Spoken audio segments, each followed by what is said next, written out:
Hello மக்களே, இன்னைக்கு big pass வீட்டில் வந்துட்டு இந்த விஜய் பார்வதி ஒன்றுமே இல்லாத ஒரு விஷயத்துக்காக காலையிலேருந்து நான் சாப்பிடாம இருக்குன்னு சொல்லிட்டு உண்ணாவிரதம் இருந்து நினச்சது சாதிச்சுட்டா.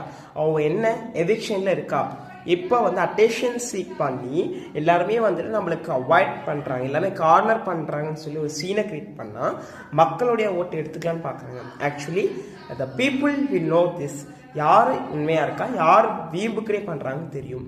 அண்ட் எல்லாருமே வந்துட்டு ஒரு விஷயத்தில் சொல்லும்போது இந்த பார்வதி மட்டும் இது தப்பு, நான் பண்ணுறதா ரைட்டுன்னு சொல்லி பண்ணிட்டுருக்காங்க. அது ரொம்பவே தப்பான ஒரு விஷயம்.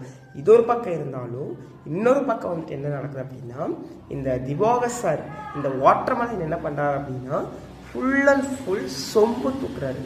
என்ன பண்ணுறாருன்னா இந்த சொம்பு தூக்கி யார் கொடுக்குறாரு அப்படின்னா பார்வதிக்கு ஒன்றுனா வந்து பேசுகிற திவாகர் மற்றவங்களுக்கு ஒரு ப்ராப்ளம்னா எங்கே போகிறாரு, சும்மா எதுக்கிறத பார்வதிக்கே சொம்பு தூக்கிட்டு வராம பார்வதி பின்னாடியே ஒழிஞ்சிட்டு பார்க்காம கொஞ்சம் செப்பரேட்டாக இருந்து அவருடைய கேம் ஆடினா இன்னும் அவருக்கு நல்லதாக இருக்கும்னு நான் நினைக்கிறேன். சும்மா இந்த விஜய் பார்வதி பண்ணுறது அவ்வளோ இரிட்டேட்டிங்காக இருக்குது.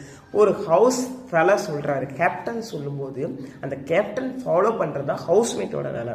அது என்னவா இருந்தாலும் சரி, அதை நான் பண்ண மாட்டேன், நீங்கள் சொன்னது தப்புன்னு ஒரே இதில் இருக்கிறது எந்த அளவுக்கு நியாயம் தெரியல. மற்ற ஹவுஸ்மேட்ஸ் வந்துட்டு இந்த கம்முரியன் வந்துட்டு முன்னதான் ஒரு விஷயத்த வந்துட்டு ஃபெல் பண்ணி ரியலைஸ் பண்ணி தப்புன்னு முடியும், மறுபடியும் அதே மாதிரி ஆரம்பிக்கிற மாதிரி இருந்து இந்த தெரியல என்ன நடக்க போகுதுன்னு. இந்த பிக் பாஸ் சீசனை பொறுத்த வரைக்கும் எந்த சீசன்லேயே வந்துட்டு ஸ்டார்டிங்லேயே நம்ம ஒரு ப்ரிடிக்ட் பண்ணிடுவோம், ஒரு கஸ் பண்ணிடுவோம், இவங்க தான் வந்துட்டு டைட்டில் வின்னர் ஆக போகிறாங்க அப்படின்னு. ஆனால் இந்த சீசனில் வந்துட்டு யாருமே டைட்டில் வின்னர் அடிக்க தகுதியே இல்லாத ஒரு ஆட்கள், அது வேணா உண்மை. இதுக்கு எடுத்தாலும் சண்டை, ஸ்டார்டிங்கில் ஒரு என்டர்டெயின்மெண்ட்டு கிடையாது.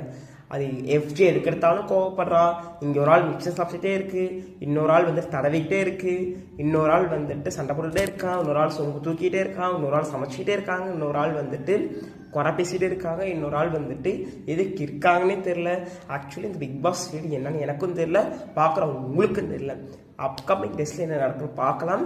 விஜய் பார்வதி உண்ணாவிரது இருந்து சாப்பிடாம இருந்தது கரெக்டாக தப்பா அப்படிங்கிறத மறக்காமல் கமெண்ட்ஸில் சொல்லுங்கள். இது போன்ற ரிவ்யூஸ் உங்களுக்கு வேணும்னா மறக்காமல் ஃபாலோ பண்ணுங்கள். And thank you so much for listening in this video.